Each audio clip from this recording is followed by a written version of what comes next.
London 2012 will be the first truly social Olympics on a scale we haven't seen before. And it'll permeate every aspect of the Games, and I think London 2012 will be unrecognisable in terms of its coverage and how people engage with the Games from Beijing 4 years ago. This morning is a Business Wire breakfast briefing event where we've been covering off what's going to be happening at the Olympics and what opportunities arise at the events for PR people.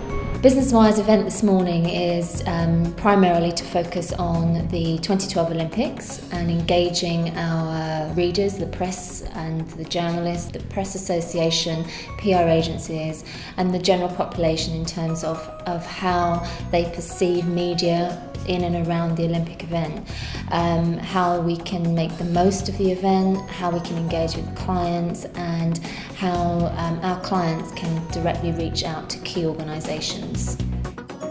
We've got a fantastic lineup of speakers, starting with Andy from PA talking about their role in the Olympics and what their plans are in terms of how to cover the world's biggest event. We have to move to a new media landscape. We have to embrace digital and social, and I think that's one of the biggest challenges that we're facing, and the Olympics are helping us do that. You know, we have to embrace social media. We can't fight it, and I think that a key role for us is validation and also curation. So our clients will be looking at Twitter and they'll be recognising that a story has broken, but they're not sure if that's a legitimate story. So then they'll check with the PA Wire to check that it is. And we will also be able to help when we're creating live blogging experiences. We can curate, bring in Twitter feeds and opinions from celebrities, sports stars, but also fans who have interesting opinions too. Matt and Duncan from MSN, who will really be providing some insight about how PR people can actually make the most of the opportunity and just give them some tips and tricks of how to get their story across.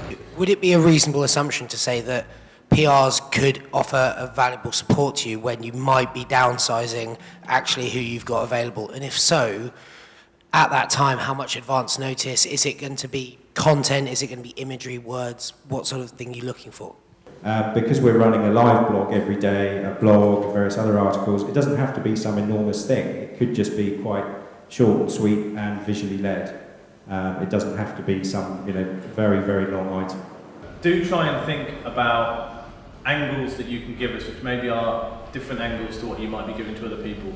Stuff that works visually is very good for us. I think in terms of approaching us with stories about the Olympics or stories generally, we're interested in something that's timely and ideally has something bespoke or unique that you can provide to us that we're not going to get from someone else. Or it might be that we get it first, it might be that you have some photos or some visuals that only we can get.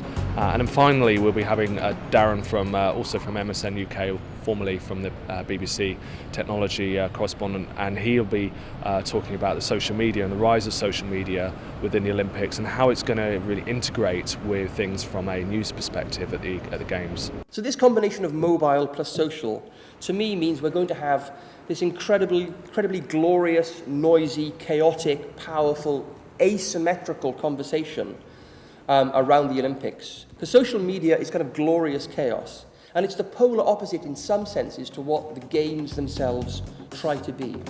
The Olympics is going to be an incredibly chaotic time with lots and lots of news, and I think to really stand out, you've got to have a great idea. If you bring us a great idea which is exclusive, which really adds value to our coverage, then we'll really be interested. So if they're going to work on behalf of their brands to try and come up with a story which is Olympic related or has some sort of connection with the Olympics, they need to be very, very creative about how they do it. I think there's a real scope for PRs to help us to tell the stories, especially of the athletes and of the technologies and all the different parts that go together to create the Games.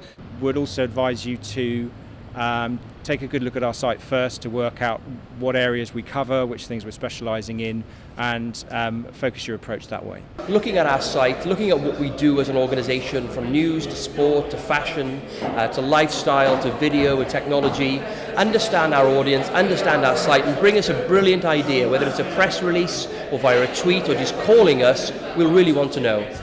And aside from that, there's also a whole Olympic spirit which is going on, which we're very excited about trying to capture. And that is coming from a whole realm of things. You know, a lot of it's coming from individuals, coming from social media, but a lot of it is also coming from businesses who are obviously getting involved and getting excited about the games. So I do think there's a big scope there for all kinds of different people to feed into the Olympic story. I think what's been fascinating about this event today is that we've had a load of gems from MSN and PA about how to get their stories in the media. And as a PR professional myself, it's been really interesting to hear about what the criteria is for getting a story in, and you know, things like timeliness and about exclusivity being very much important, and you know, how the PR industry can actually make the most of this opportunity. I think that conferences and events like this are critical. They play an essential part in who we are as an organisation. They help us to engage our clients and connect our clients with key organisations such as the PA, MSN, BBC. It's also very interesting to see how people network and engage. They exchange ideas, they make connections, share business ideas, and the Q&A is always totally invaluable. And I think that what we gained from today was time and money well spent.